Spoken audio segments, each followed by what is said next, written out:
اللہ من الشیطان الرجیم بسم اللہ الرحمن الرحیم۔ عزیزان من، آج فروری 1984 کی 3 تاریخ ہے اور درس قرآن کریم کا آغاز سورہ المزمل کی آیت 10 سے ہو رہا ہے، 73/10۔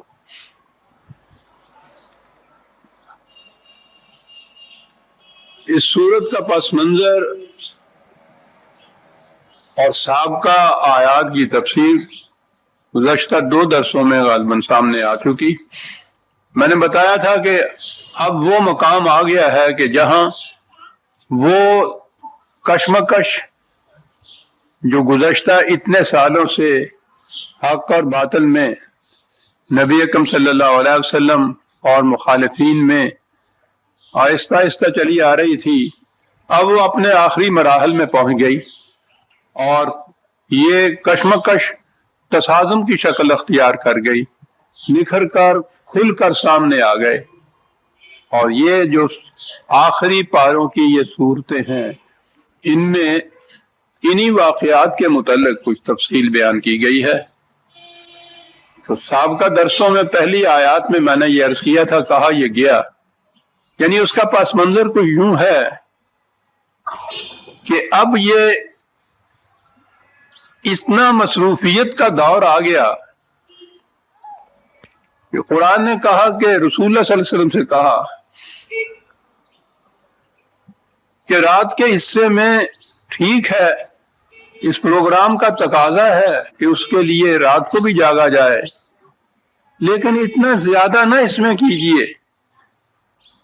یہ جسمانی طور پر، طبی طور پر زیادہ عرصے تک یہ جاری نہیں رکھا جا سکے گا، کم کیجئے اس میں کچھ، کیونکہ اِنَّ لَكَ فِي النَّهَارِ سَبْحًا طَوِيلًا، دن بھر میں اتنی مصروفیت ہوتی ہے، آپ کو اس قدر تگ و دو کرنی پڑتی ہے، اس قدر کوششیں، کاوشیں، مصروفیتیں ہوتی ہیں کہ پھر تو نظر آیا کہ دن بھر کا یہ پروگرام تھا، اور پھر رات کو سکون میں جو کچھ سارا دن کیا تھا اس پہ ایک جائزہ اس کا لینا، نظر ثانی کرنا، کل کے لیے نیا پروگرام مرتب کرنا، یہ تھا جو قرآن نے کہا۔ یہ جو قُمِ اللَّيْلَ إِلَّا قَلِيلًا کہ تھوڑا حصہ رات کا جاگا کرو، تو میں نے عرض کیا تھا کہ جب دین پھر مذہب میں تبدیل ہوا ہے تو پھر انہی آیات کے معنی، مفہوم اور ان پر عمل وہ کس شکل میں ہوا۔ قُمِ اللَّيْلَ کے متعلق کہا کہ رسول اللہ صلی اللہ علیہ وسلم نفل پڑھا کرتے تھے رات کو، اور اتنی لمبی رات تک نفل پڑھتے تھے کہ حضور کے پاؤں سوج جایا کرتے تھے، تو اس کے لیے کہا گیا کہ کچھ کم کیا کرو۔ دن بھر میں سبحن و سبحہ کا لفظ جو ہمارے ہاں تسبیح کے لیے استعمال ہوا، تو گویا وہ یہ سارا جتنا یہ پروگرام اتنا بڑا نظام کا ایک انقلاب عظیم برپا کرنے کا جو پروگرام تھا، اس کو جب مذہب میں تبدیل کر دیا تو اب یہ جتنی بھی یہ احکام، یہ آیات تھیں مذہب کی پرستش میں، مذہب کی جس کو عبادت کے معنی پرستش ہو گئے، وہ رات کا کھڑا ہونا نفل پڑھنے کے لیے ہوا، دن میں ادھر ادھر کی تگ و تاز جو تھی وہ تسبیح کے لیے چلی گئی۔ اب وہی چیز جو ہے یہی سنت رسول اللہ قرار پا گئی، یہی ان آیات کی تفسیر قرار پا گئی، یہی اس کا مفہوم رہ گیا، اور وہ ایک تبدیلی سے ملوکیت میں جب تبدیل ہوئی ہے خلافت، تو اس کے ساتھ ہی یہ سارا جو کچھ تھا ایک سوئچ آف کیا تو مفہوم سارا بدل گیا۔ اب اس کے بعد چارہ نہیں تھا کہ ان تمام چیزوں کو مذہب میں جب تبدیل کیا جائے گا تو یہ پرستش کی چیزیں آپ کے سامنے آ جائیں گی، تو پرستش میں اس کو تبدیل کر دیا۔ میں عرض کر رہا تھا کہ یہ چیزیں خود اگر قرآن کی آیات پہ قرآن کی روح سے غور کیا جاتا تو سمجھ میں بات آ جاتی کہ یہ نئی کوئی پوجا پاٹ یا پرستش کی بھکتی کی بات نہیں ہے، کچھ تصادم کی بات ہے. اگلی آیت میں یہ کہا وَاصْبِرْ عَلَىٰ مَا يَقُولُونَ، یعنی کچھ ایسا ہو رہا تھا جس کے لیے خدا کو نبی اکرم صلی اللہ علیہ وسلم سے یہ کہنا پڑا کہ برداشت کرو اس چیز کو جو کچھ یہ کر رہے ہیں تمہارے ساتھ، استقامت برتو، ثبات سے اس کو جھیلو، ہمت نہ ہارو، جمے رہو. تو گویا یہ چیزیں کچھ ایسی تھیں کہ جس کے لیے بڑی ہی استقامت کی ضرورت تھی، بڑی برداشت کی ضرورت تھی، بڑی حوصلے کی ضرورت تھی. اس قسم کی کوئی باتیں تھیں نا. ورنہ سیدھی بات ہے کہ اگر یہی مفہوم تھا کہ نبی اکرم صلی اللہ علیہ وسلم رات کو کھڑے ہو کے نفل پڑھا کرتے تھے آدھی رات تک اور پھر تہجد کی نماز میں آ جاتے تھے، تو یہ جو مخالفین تھے ان کے لیے یہ وجہ شکایت کیا تھی؟ ٹھیک ہے پڑھتے رہیے، ساری رات پڑھتے رہیے، آپ دن بھر بھی آپ پڑھتے رہیے. آج بھی یہ جتنا کچھ پرستش کی بات ہے، غیر مسلم حکومتیں یہ ساتھ ہمارے ہاں ہندوستان کی حکومت، بھارت کی حکومت مسلمان کو ایک نظر نہیں دیکھ سکتی، لیکن وہاں بھی یہ کوئی اعتراض اس پہ نہیں کرتا ہے کہ یہ رات کو نفل کیوں پڑھتا رہتا ہے اور دن میں عبادت کیوں، نماز کیوں پڑھتا رہتا ہے. یعنی یہ وجہ اعتراض ہی نہیں ہو سکتا تھا. اور وہاں تو پھر مکے کو چھوڑ کے حضور مدینے بھی تشریف لے آئے، دن میں ان سے کچھ نہیں کہا جا رہا، ان کی تفسیر کے مطابق رات کو آپ نفل پڑھتے رہتے تھے.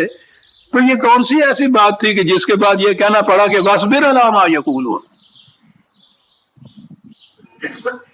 اور سٹیج وہ آ گئی کہ جو آخری مراحل میں یہ ہوا کرتا ہے، اگلا فقرہ وَاهْجُرْهُمْ، باتیری ہو چکی. ایک عمر آپ نے اس میں اپنی صرف کی کہ ان لوگوں کو سمجھایا جائے، ان کو بتایا جائے کہ تباہی اور بربادی تمہارے سر پہ منڈلا رہی ہے، اپنی روش میں تبدیلی پیدا کرو، بچ جاؤ گے. قرآن کے مختلف مقامات پہ کہ نبی اکرم صلی اللہ علیہ وسلم جیسا غم خار کہا گیا کہ اپنی جان کو مت بھلاؤ ان کی خاطر. یہ ضدی ہیں، ان کے مفاد جو ہے ان پہ حد پڑتی ہے تمہارے انقلاب کی. بات سمجھ میں آ چکی ہوئی ہے ان کی، لیکن اپنے مفادات کے تحفظ کی خاطر یہ بات نہیں مانیں گے. اور آخری چیز یہ ساری عمر یہ کرنے کے بعد یہ بات کہ کنارہ کش ہو جاؤ، ان سے چھوڑ دو، اب ان کو قطع تعلق کر لو ان کے ساتھ. تو گویا یہ آخری مرحلہ آ گیا. یہ کوئی ایسی آسان سی بات نہیں تھی. یہ کسی طبیب کا مریض کی بالی سے یہ کہہ کے اٹھ کے چلے جانا کہ نہیں میرے پاس کی بات نہیں رہی، وہ ختم ہوا. اٹھتے ہوئے جو آپ ہر کے وہ یہ کہہ دے کہ یوں خدا کی خدائی برحق ہے پر اثر کی ہمیں تو آس نہیں، تو وہ تو جیتے جی مر جائے گا اس کے بعد. آج تو یہ لفظ ہمیں نظر آتا ہے کہ یہ کہہ دیا کہ اچھا تمہارا میرا کوئی واسطہ نہیں، کوئی تعلق نہیں، لیکن آپ گہرائی میں جا کے دیکھیے ایسا طبیب مشفق جو اپنی جان کھلا رہا تھا ان کی حفاظت کے لیے، ان کی بہتری کے لیے، اس کے متعلق یہ بات کہ ٹھیک ہے بھائی میرا کچھ واسطہ نہیں ہے، میں اب کچھ نہیں کر سکتا تمہارے لیے، یہ بہت بڑی چیز تھی. اور پھر آخری مرحلہ ہے یہ اس کشمکش کے اندر یہ کہنا واجرہم، اور قرآن ہے واجرہم کے بعد حجرن جمیلا، یہ بات بھی حسن کارانہ انداز سے کہو. مخالفت، مخاصمت، تصادم، دشمنی، مقابلہ وہ تو ایک طرف رہا، کنارہ کشی اور علیحدگی بھی اختیار کرو تو حسن کارانہ انداز سے اختیار کرو. یہ فرق ہے دنیاوی سیاست میں اور قرآنی سیاست میں. لیکن بہرحال وَاهْجُرْهُمْ کی منزل تو آ گئی نا. یہ معلوم ہو گیا کہ اگلا قدم اب وہ نہیں ہوگا جو اس سے پیشتر اتنے سالوں تک ہوتا رہا ہے کہ تنذیر ہی ہو، آگہی ہو، وارن کرنا ہی ہو، بلکہ اب کوئی منزل وہ آ گئی ہے جس میں اب تصادم ناگزیر ہو جائے گا کہ یہ کہہ دیا کہ اچھا بھائی اب تمہارا میرا کوئی تعلق نہیں رہا. وجرن جمیلا، اور اگلی بات واضح کر دیتی ہے جو میں 3 درسوں سے کہتا چلا آ رہا ہوں کہ یہ منزل کون سی تھی، اب ٹکراؤ کس بات سے تھا. میں پھر دوہرا دوں کہ یہ جو انقلاب کی آواز بلند کر رہے تھے نبی اکرم صلی اللہ علیہ وسلم، اور اس کو برپا کرنے کے لیے یہ عملی جدوجہد ہو رہی تھی، اس میں ان قریش کا باقی کچھ نہیں بچتا تھا. قریش قبیلے کے اعتبار سے وہ جیسے آج کل کی ہمارے برادریوں میں اور ان میں ذاتوں اور گوتوں میں وہ سید ہو جاتے ہیں نا، قریش تو پوچھو نہیں کہ اپنے قبائل میں ان کا کتنا مقام ممتاز تھا نسبی اعتبار پر، صرف قریشی ہونا. ادھر یہ کیفیت، ادھر اس انقلابی آواز کی یہ کیفیت کہ حضرت عمر فاروق رضی اللہ تعالیٰ عنہ بلال کو سیدنا بلال کہتے تھے، حبش کا رہنے والا سے حفام معدل، غلام آزاد کردہ. اور وہ قریش کے بھی اتنے ممتاز گھرانے کی اتنی بڑی شخصیت، اور یہ ان کا تو ایک تو نہیں تھے نا، یہ سب کی یہ صورت کہ وہ اس قسم کے غلام کو بھی اپنا سردار کہہ کے پکارتے تھے. مساوات انسانیہ کی تو یہ کیفیت، تو قریش سے تو یہ کچھ چھن جاتا تھا. کعبے کی تولیت یہ کوئی چھوٹی چیز نہیں تھی صاحب، اس سے ان کو اتنا بڑا مقام حاصل ہو گیا تھا کہ وہ ریلت الشتائے والصیف اس ملک میں ان حالات میں جہاں کسی کا کچھ محفوظ ہی نہیں رہا کرتا تھا، اور کارواں تو دن دہاڑے لٹ جایا کرتے تھے. ان کے کارواں قرآن نے خود بتایا کہ سردی اور گرمی میں رواں دواں رہتے ہیں، کوئی ان کی طرف آنکھ اٹھا کے نہیں دیکھتا. کوئی چھوٹی چیز نہیں تھی یہ تجارت، اور اتنی محفوظ تجارت، نسبی افتخار، تولیت کعبہ کی مہاجنی جسے کہتے ہیں آپ. بنارس کے پنڈت ہی کم نہیں ہوتے تھے، اس سے پیشتر اوقاف بننے سے پیشتر یہ بڑے بڑے مزاروں کے مجاور جو تھے، پوچھو نہیں وہ کیا ہوتے تھے. یہ سب کچھ تھا قریش کا. اس انقلاب میں اس میں سے کچھ بھی باقی نہیں بچتا تھا. اور اگلی آیت نے بات واضح کر دی، یہ ٹکراؤ کن سے ہو رہا تھا. کہا واجرنی، ان سے الگ ہو جاؤ، قطع تعلق کر دو. اور اگلی بات ہے وَذَرْنِي وَالْمُكَذِّبِينَ أُولِي النَّعْمَةِ وَمَهِّلْهُمْ قَلِيلًا، انہیں چھوڑ دو، تم ان سے الگ ہو جاؤ، میں نپٹ لوں گا ان سے. خدا کہہ رہا ہے. آپ سوچ لیجئے کہ جن سے نپٹنے کے متعلق خدا کہہ دے کہ تم تو الگ ہٹ جاؤ اور میں ان سے نپٹ لوں گا.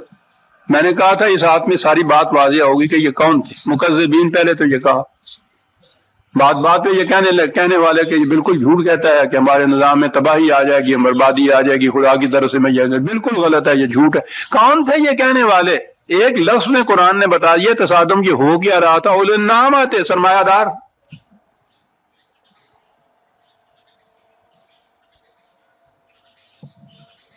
یہ سرمایہ داروں کو کیا کھلبلی مچ گئی تھی؟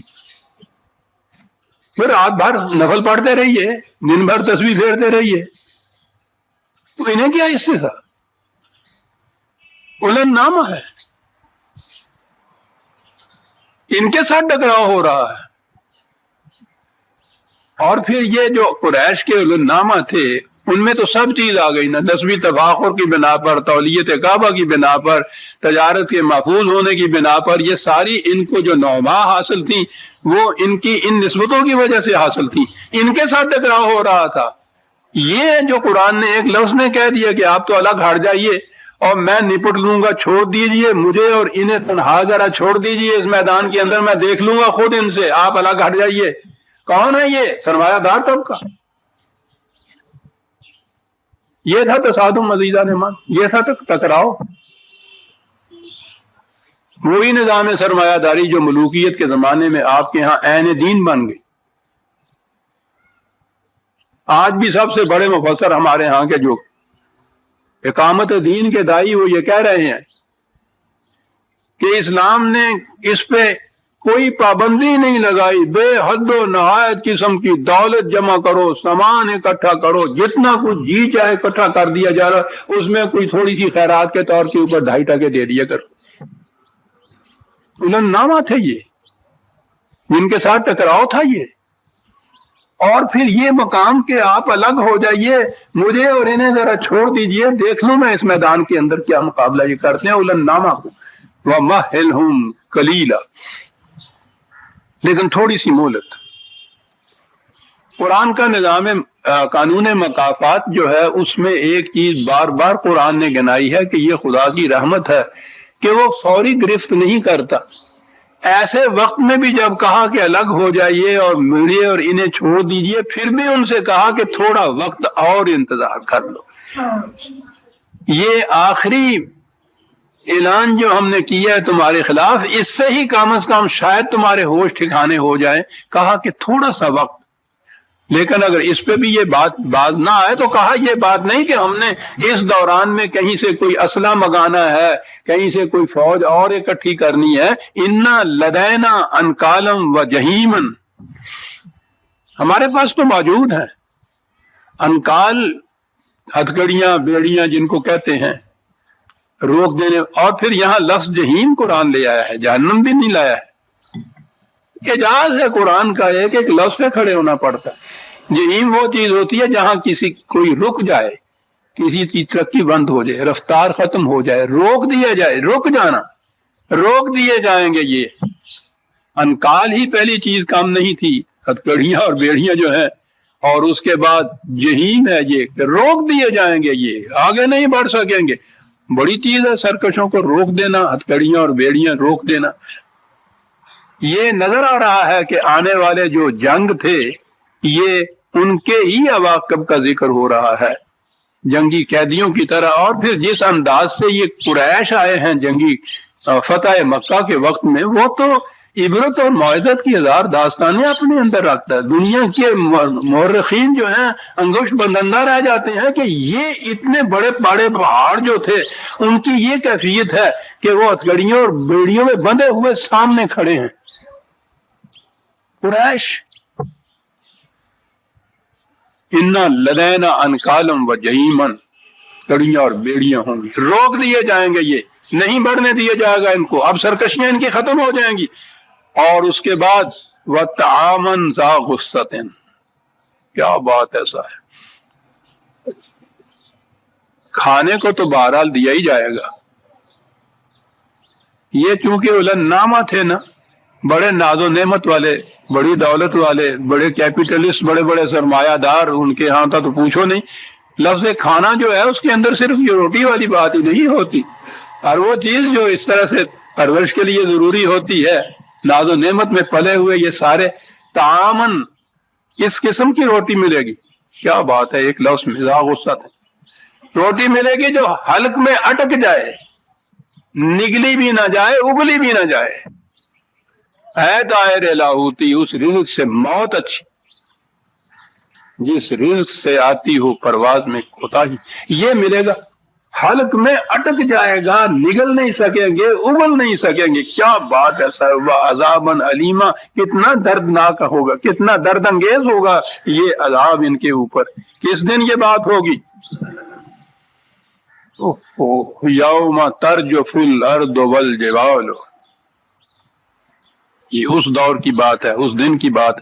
اب یہاں پھر وہی لفظی معنی اگر لیے جائیں گے، ترجف، رجف کے معنی ہوتا ہے ہل جانا، کانپ جانا، لغزش میں آ جانا، تھر تھرا جانا، زلزلہ آ جانا زمین میں اور پہاڑ، ارض والجبال، زمین میں اور جبال میں زلزلہ۔ اب اگر اس کے معنی یہ لفظی لغوی جسے کہتے ہیں مجازی نہ لیے جائیں تو زمین اور جبال میں آ جائے گا، تو بات یہاں پہ اعتراض پہ آتی کہ جب زمین میں زلزلہ آئے گا تو یہ پہاڑوں پہ نہیں خود آئے گا؟ وہ تو زمین پہ کہہ دینے کی بات کافی ہو جاتی ہے، یہ زمین اور اس کے ساتھ جبال ہے، یہ کیا ہے؟ تو آئیے نا ان عرب والوں کی طرف پوچھیں ان سے، ان کی زبان میں وہ کیا کہتے تھے۔ وہ جبال اپنے بڑے بڑے سرداروں کو کہتے تھے جو پہاڑوں کی طرح کھڑے ہوتے تھے۔ اور جبال ان کی بڑائی، سربرازی، سرکشی، اور پھر وہ جو ان کی محکمیت ہوتی تھی، استقامت ہوتی تھی، جمے ہوئے ایک مقام کے اوپر، واقعی ان کے سردار جو تھے وہ پہاڑ ہوتے تھے ان کے، اور باقی جتنے باقی لوگ ہوتے تھے وہ زمین کی طرح، بچھی ہوئی زمین کی طرح، ان کے پاؤں تلے روندے ہوئے جو ہیں، وہ جو چیز بھی پستی میں ہوتی تھی اس کو وہ عز کہتے تھے، جو سرکشی اختیار کرتی تھی اسے جبال کہتے تھے، اور بڑی عمدہ تشبیہ ہیں۔ کہا کہ اس دن یہ بڑے بڑے سرکش اور ان کے یہ فالوورز، ان کے سارے متبعین، وہ جنہیں یہ پاؤں تلے رونتے ہیں، یہ سب کے ساتھ یہ سردار اور ان کی فوجیں، ان سب میں ایک زلزلہ پیدا ہو جائے گا۔ جو نیچے روندے ہوئے ہیں ان پہ تو یہ کتنی سی ہی لغزش ہی کافی ہو جائے گی، اس کے آگے ان کے متعلق کچھ کہنے کی ضرورت نہیں پیش آئی۔ کانت الجبال کثیبا مہیلا، اور جبال جو ہیں یہ بڑے بڑے سر کٹ کہنے نے پنجابی کے نا، صحیح بات ہوتی ہے وہ جو جبال کی ہے کہ یہ جو بڑے بڑے پہاڑوں کی طرح جم کے کھڑے ہوئے، اور اتنے استحکام، یعنی پتھر کا استحکام ہی کم نہیں ہوتا، جو پورے پہاڑ کا استحکام، پھر اس پہاڑ کا دخامت دیکھیے اس کے ہاں کا، ایک ذہن میں ایک نقشہ لائیے اور آگے دیکھیے کیا کہتے ہیں کہ پہاڑ کھڑے ہوئے پتھروں جیسے محکم، کہتا ہے ریت کے تودے ہو جائیں گے۔ اتنی ہی بات کم نہیں تھی، کثیب کی ہی، مہیلا، ایسی ریت جو نیچے سے اس کی بنیاد سرک رہی ہو، اور سرکتے سرکتے وہ سمندر میں گر رہی ہو یا دریا میں گر رہی ہو۔ پہاڑ ریت کے تودے، اور ریت ایسی ریگ رواں اس کو کہتے ہیں صحرا کے اندر، ریت بھی اپنے مقام پہ کھڑی نہیں، سرک رہی ہے اپنے مقام سے، بنیادوں سے سرک رہی ہے، سرکتی ہوئی دریا میں گر رہی ہے۔ پہاڑوں کی یہ کیفیت ہو جائے گی۔ میں پھر یہ عرض کر دوں کہ ٹھیک ہے، اگر یہ کوئی آنے والے واقعات کی بات ہی تو ہوا کرے، انا آزہی تذکرہ جو قرآن نے آگے کہا کہ تمہارے لیے تو اس میں معذرت اور تذکرے کی یادیں آنی ہیں، جو ہم تمہیں بتا رہے ہیں کہ ان چیزوں سے تم سبق حاصل کرو، عبرت حاصل کرو۔ تو اگر پہاڑ جو تھے وہ ریت کے ٹیلے بن جائیں گے کسی زمانے میں، وہ سرکتے جائیں گے، اس کا ہم سے کیا تعلق ہے؟ فزیکل فینومینا کوئی ہے، تبھی مظاہر کی چیزیں ہیں، ہوا کریں۔ جبال، ان کی زبان میں جبال کو لو تو پتہ چلتا ہے وہ جانتے تھے قریش کے جو اتنے اتنے بڑے سردار تھے کہ یہ کیا کہہ گیا ہے قرآن، کیا ہوگا؟ پہاڑ ریت کے تودے بن جائیں گے، اور وہ تودے ریت کے کہ جو سرک رہی ہو اور گر رہی ہو، رفتہ رفتہ آہستہ آہستہ یا دریا میں اس سمندر میں جا رہی ہو۔ یہ ہو جائے گا ان کا حشر۔ سامنے ہو گیا 8 ہجری میں جب مکہ فتح ہوا ہے، تو یہ بڑے بڑے پہاڑ پوچھو نہیں کہ ان کی کیا کیفیت تھی،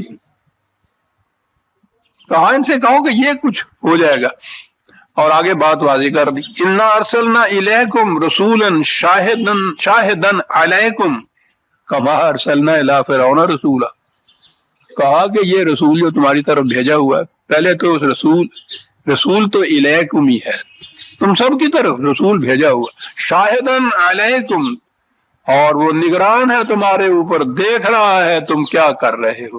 اور آگے جو بتایا ہے، تمثیل جو دی ہے کہ کس طرح کا رسول، جیسا فرعون کی طرف موسیٰ کو ہم نے بھیجا تھا، بات صاف کر دی۔ حضرت موسیٰ اور فرعون کی جو کشمکش کی داستان قرآن میں پھیلی ہوئی ہے سر، اور سارے انبیاء کرام میں سے ان کی داستان زیادہ تفصیل کے ساتھ ہی ہے۔ جیسا میں کہا کرتا ہوں کہ انسانیت کے کچلنے کے لیے 3 ہی تو یہاں لانتے ہیں انسانیت: ملوکیت، انسانوں کی حکومت، سرمایہ داری، قارونیت، مذہبی پیشوائیت، حامانیت، یہ تینوں ایک جگہ اکٹھی تھی اور اپنے پورے زور کے اوپر تھی، عروج کے اوپر تھی۔ انا ربکم الاعلی کہنے والا فرعون تھا، حامان کے جنود تھے۔ قارون کہتا تھا کہ کون میری دولت پہ انگلی بھی رکھ سکتا ہے، میری ہنر مندی کا نتیجہ ہے جو میں نے اس کو کمایا ہے، کسی کو حق حاصل نہیں ہے۔ یہ ساری لانتیں ایک جگہ اکٹھی تھی، اور ان کے نیچے بنی اسرائیل تڑپتی پھڑکتی جھڑکتی ہوئی انسانیت، ان کی طرف بھیجا تھا صاحب ضرب کلیم کو. کہا یہ اسی طرح سے رسول آیا ہے تمہاری طرف جیسے فرعون کی طرف موسیٰ آیا تھا. یعنی ایک تشبیہ نے ساری بات واضح کر دی کہ یہ کشمکش ہو کیا رہی تھی، ٹکراؤ یہ ہے کس قسم کا تھا. یہ پروگرام رسول اللہ صلی اللہ علیہ وسلم کا راتوں کو جاگنا جو تھا، یہ راتوں کو جاگنا نفلیں پڑھنے کے لیے نہیں تھا، یہ پروگرام تھا، یہ کشمکش تھی، یہ تصادم تھا جو موسیٰ اور فرعون میں علیہ السلام اور فرعون کے اندر جو ہوا تھا. کمار سلنا الی فرعون رسولا فعصا فرعون الرسول. ٹھیک ہے، فرعون نے بات نہ مانی، سرکشی اختیار کی، نتیجہ کیا ہوگا؟ فَأَخَذْنَاهُ أَخْذًا وَبِيلًا. کیا بات ہے، ہم نے پھر پکڑا اس کو، اور پکڑنے کے بعد کیا کیا؟ عزیزہ نے من میں بار بار یہ عرض کروں، پتہ نہیں زندگی ہے یا نہیں، موقع نہیں. یاد رکھیے گا قرآن کے مفردات ان کو کہتے ہیں، الفاظ قرآنی جو ہے، جب تک ان کے وہ معنی آپ کے سامنے نہ ہوں کہ جو نزول قرآن کے زمانے میں عرب ان سے مفہوم لیتے تھے، قرآن سمجھ میں نہیں آئے گا. یہ وہ الفاظ ہیں قرآن کے اندر جو استعمال کیے گئے ہیں، جو وہاں ان کے ہاں استعمال ہوتے تھے ان معنی میں جن میں وہ استعمال کرتے تھے. وہ اگر آپ کے سامنے آ جائے تو پھر میں نے کہا کبھی کبھی میں درمیان میں آ جاتی ہے. وہ جو میری لغات القرآن ہے اس میں یہی کیا ہے میں نے، وہ ایک میری مدت العمر کا ماصل ہے کہ ان الفاظ قرآنی کے معنی اس زمانے میں کیا لیے جاتے تھے.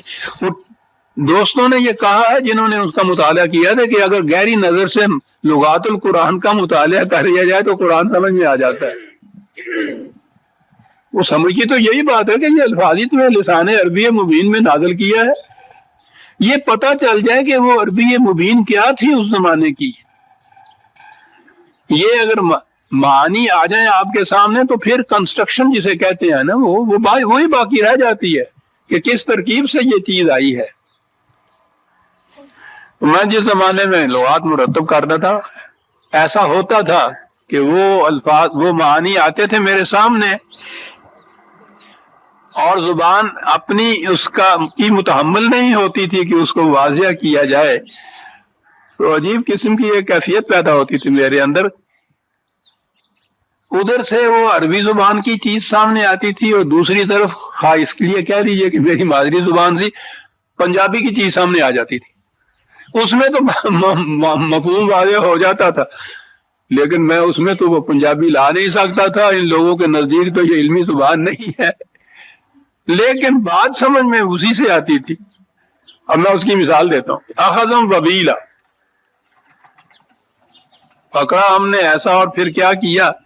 تو اب مجھے پھر اجازت دیجئے کہ میں آپ کو تھوڑا سا پنجابی میں بتاؤں، وہیں سے بات سمجھ میں آئے گی کہ کیا کہہ رہا ہے کہ قرآن کیا کیا ہم نے اس کے ساتھ. وبیل، ویسے تو اس کے معنی وبال تو آپ کو معلوم ہی ہے، یہ بنیادی وہ اس کے مادے کے معنی سے تو یوں ہی ہے، لیکن بات ان کے ہاں اور تھی، وبیل اور چیز ہوتی تھی. اور آگے ہمارے ہاں کہ یہ نوجوان نسل طالب علم وہ تو بات بھی نہ سمجھ سکیں گے. یہ جو کپڑے دھوتا ہے نا دھوبی، یا گھر میں بھی دھوئے جاتے ہیں، اب تو استری ہیں نا ہمارے ہاں، استری اس کے اوپر پھیر دیتے ہیں تو وہ صاف ہو جاتا ہے. اس سے پہلے استریاں نہیں ہوتی تھی. خود میرے بچپن کے زمانے میں بھی میں نے دیکھا ہے وہ دھوبی کپڑے دھو کے لاتے تھے. دھویا ہوا کپڑا، واش اینڈ ویئر تو اس زمانے میں نہیں ہوتا تھا. دھوئے ہوئے کپڑے میں تو آپ کو کتنے شکن ہوتے تھے، کتنی سلوٹیں ہوتی تھی، کتنی ناہمواریاں اس کپڑے کے اندر ہوتی تھی. وہ اس قسم کا وہ کپڑا ہوتا تھا، استری ہوتی نہیں تھی. تو وہ کرتے کیا تھا، ایک مونگلی وہ کول ہوندی سی، موگری جسے کہتے ہیں، لکڑی دی موٹی موٹی ساڑی، نیچے تختے پہ پھٹے پہ اس کپڑے نو وچھاوندا سی تے موگری ہاتھ وچ پھڑ لیندا سی تے او کٹ کٹ کے اونوں پدرا کردا سی. اب آ گئی پنجابی. پنجابی جانتے ہیں؟ اگر اب مجھے یوں کہنا پڑ رہا ہے کہ جیسے کہیں فرانسیسی آپ جانتے ہیں یا نہیں، پنجابی جانتے ہیں، تو آپ کو پتا ہے محاورہ ساڈے یہ کھمب ٹھپ دے ذرا. میرا خیال ہے آج پہلی مرتبہ آپ کو پتا چلا ہوگا کہ یہ مانے کی ہے نے وہ جڑا دھو کے لیا ہے نا کپڑا، انہوں کھمب کہندے سے. وہ کھمب اس واسطے بھی وہی جڑی پٹھی سی وہ پٹھی چڑھاوندا سی نا، کھمبے چاڑیا ہوا کپڑا، انہوں یہ کھمب کیوں کہندا؟ زبان عجیب چیز ہے یہ پنجابی بڑی وسیع زبان ہے. وہ انہوں دھوتے ہوئے کپڑے نو کھمب کیوں کہندا سی؟ کھمبیاں تمہیں پتا آ گیا کنیاں کنیاں چٹیاں ہوندیاں نے برسات جہاں آدی، وہ سفید جہاں رنگ ہوں نا کھمبی کا، اتوں انہوں نے لفظ لیا کھمب، چٹا نے کر دیتا وہ کپڑے نو. ہوں سلوٹاں تے شکنا تے او دے نامواریاں جہاں سن انہوں سیدھا کرن واسطے انہاں کہا گیا بھی یہ کھمب ذرا ٹھپ دے. وہ ٹھپ کس طرح دینا سی؟ وہ مونگلی ہاتھ چی سی فتح تے بچھا دینا ہے سی، مار مار کے پدرا کر دینا سی انہوں. یہ پدرا کرنا بھی محاورہ پتا ہے نا تمہیں؟ ذرا پدرا کر دے. اج بھی تسی کسی پنڈا چ جاؤ نا، جنہ پنڈا میں شہری نہیں زیادہ رلے جا کے، اتنے اج بھی کہتے ہے نے وہ ذرا یہ بڑا چڑھتا پیا ہے یہ ذرا کھمب ٹھپ دے. کھمب ٹھپ دے گل یہ کہی کہ فرعون نے سرکشی اختیار کی تھی تے بڑا ڈاڈا ہویا تے بڑے انہیں سلوٹ تے بڑے وزرا تے اسی انہیں کھمب ٹھپ دیتی. آ گیا نا سواد گل دا. پھر کوئی ضرورت ہے کوئی اور تفسیر دی، کوئی کسی قسم دی کہانی پاؤن دی؟ لیکن جی یہ گل نہ سامنے ہوئے کھمب ٹپن دے تو پھر سمجھ ہی نہیں آ سکتی یہ کی کہندا ہے.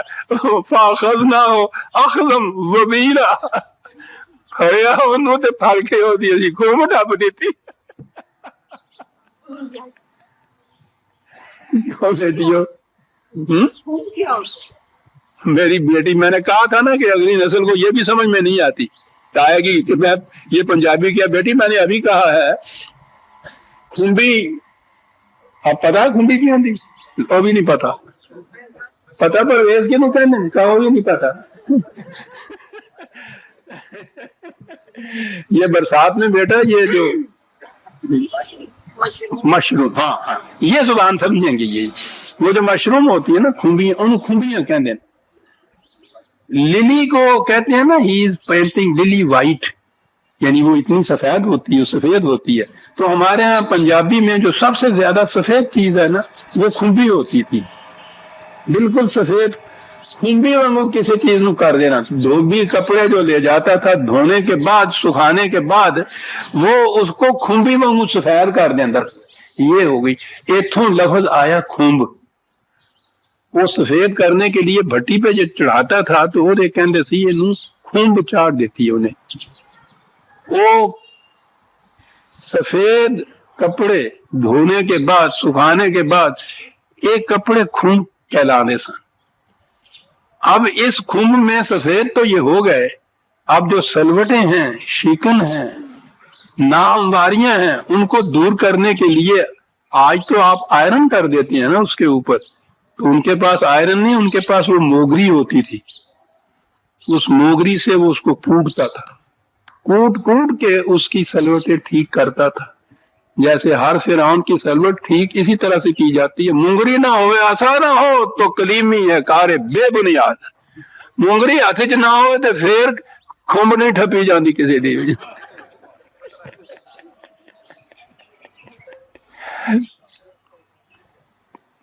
قرآن کا انداز تو کہاں سے لاؤں، لیکن بہرحال اس سے نیچے اترتا ہوں تو بہرحال یوں ہے جو میں سمجھ جاتا ہوں اس کے بعد کہ بات کیا تھی. اس وقت کے سامعین یا اس کے بعد بھی جن کے بعد پاس یہ درس جائے وہاں جو حضرات پنجابی نہ سمجھتے ہوں میں ان سے معذرت چاہتا ہوں آج کہ یہ بات کچھ اسی طرح سے بن پڑتی تھی. کھمب ٹھپن دی گل میرے بغیر سمجھ آ ہی نہیں سکتی ہے کسی.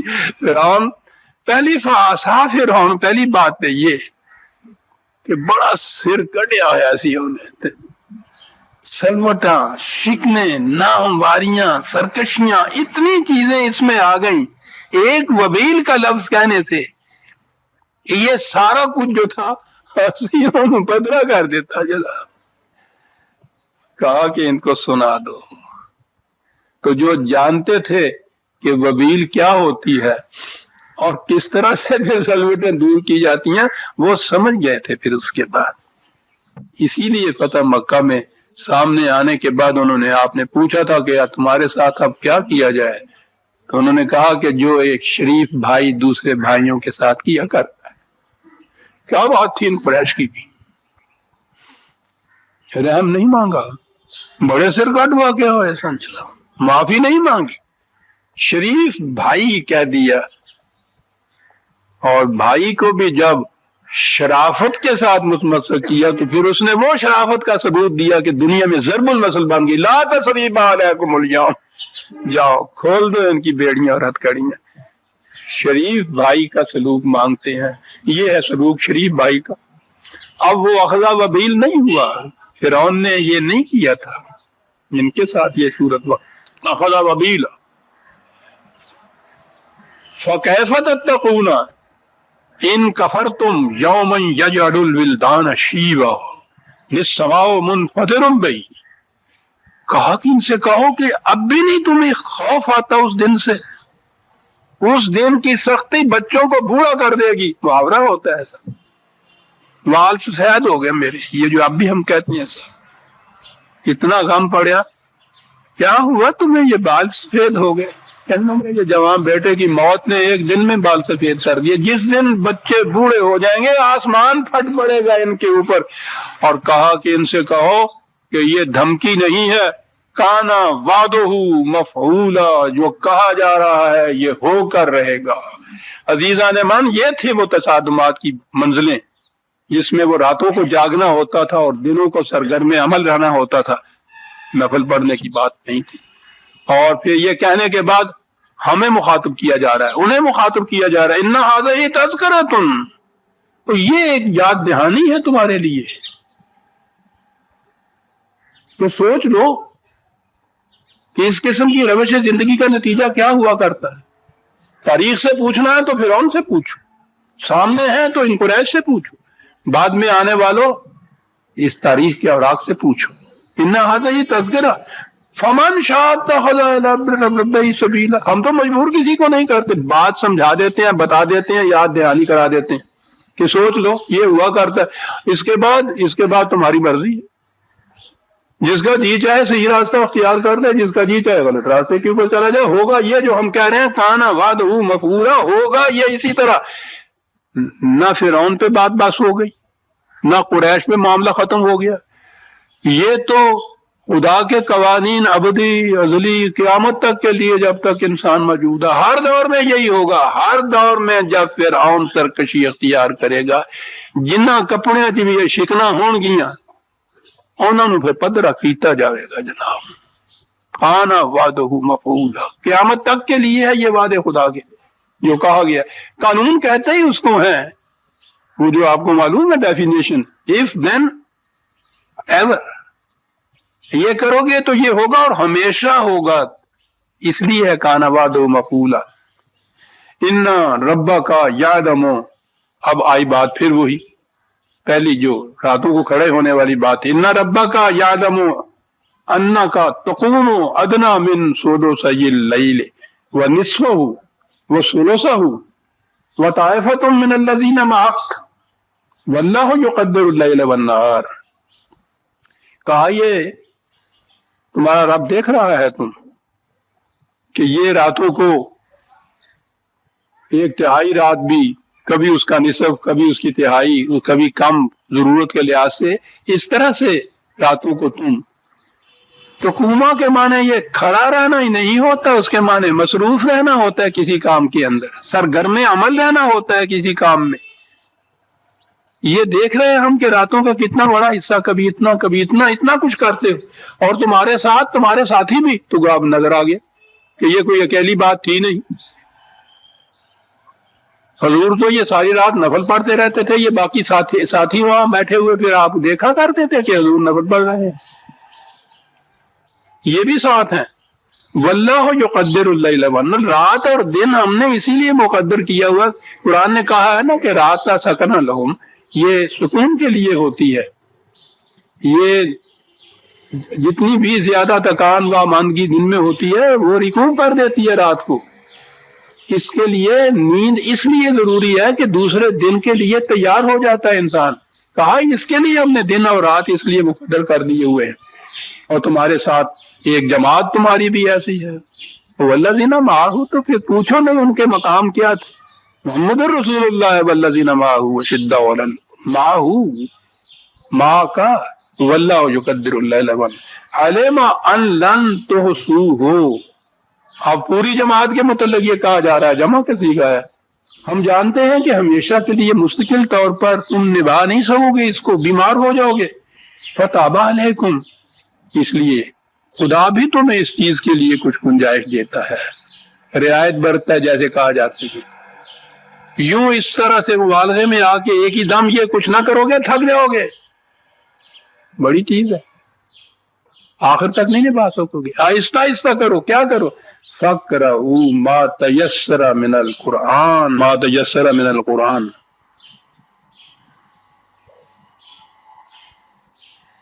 میرے آہو فغان نیم شب کا پھر پیام آیا. تھاما رہ رہو کہ پھر شاید کوئی مشکل مقام آیا، پھر مشکل مقام آیا. ما تیسر من القرآن فقرؤوا ما تیسر من القرآن. قم اللیل کی تفسیر آ گئی کہ حضور نفل پڑھا کرتے تھے. اس کے متعلق ہوا قرآن پڑھا کرو. قرأت اس کے ساتھ بات آ گئی. قرآن کا مصرف قرآن کا پڑھنا رہ گیا.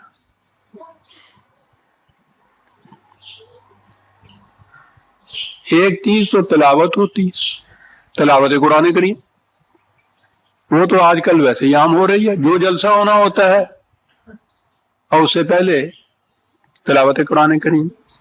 جیسے خط کے اوپر ہم بسم اللہ الرحمن الرحیم لکھتے ہیں، نیچے گالیاں لکھی ہوئی ہیں اس کے نیچے. خود تلاوت کے معنی ہے پیروی کرنا، اتباع کرنا، کسی کے پیچھے پیچھے چلنا.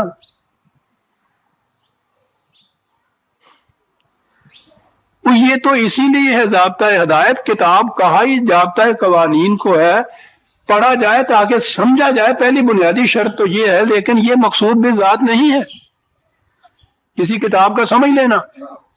یورو کے مستشرق ہم سے زیادہ بہتر طور پر اس عربی زبان کی کتاب کو سمجھتے ہیں. سمجھنا ہی چیز نہیں، پھر اس کو فالو کرنا، اتباع کرنا، پیروی کرنا. وہ تلاوت کے معنی یہ تھے. اب آیا یہ فقرؤ، قرات جو آ گئی ہمارے یہاں صاحب. خود قرآن کا لفظ آیا ہمارے، یہ خود لفظ غور طلب ہے جو قرآن خدا نے اس کے لیے تجویز کیا. یہ لفظ جو ہے قرآن، بعض لغویوں کا تو خیال ہے کہ یہ عبرانی زبان کا لفظ ہے فلان کے بعد، اور اس کے معنی ہے پروکلیمیشن. وہ جو حکومت کی طرف سے اعلامیہ ایک چایا ہوتا ہے نا، منشور، پروکلیمیشن ہی اس کو کہتے ہیں. اعلان عام کر دیا جائے جس کو کہتے ہیں. اگر یہ عبرانی سے ہے تو اس کے معنی ہے اعلان عام.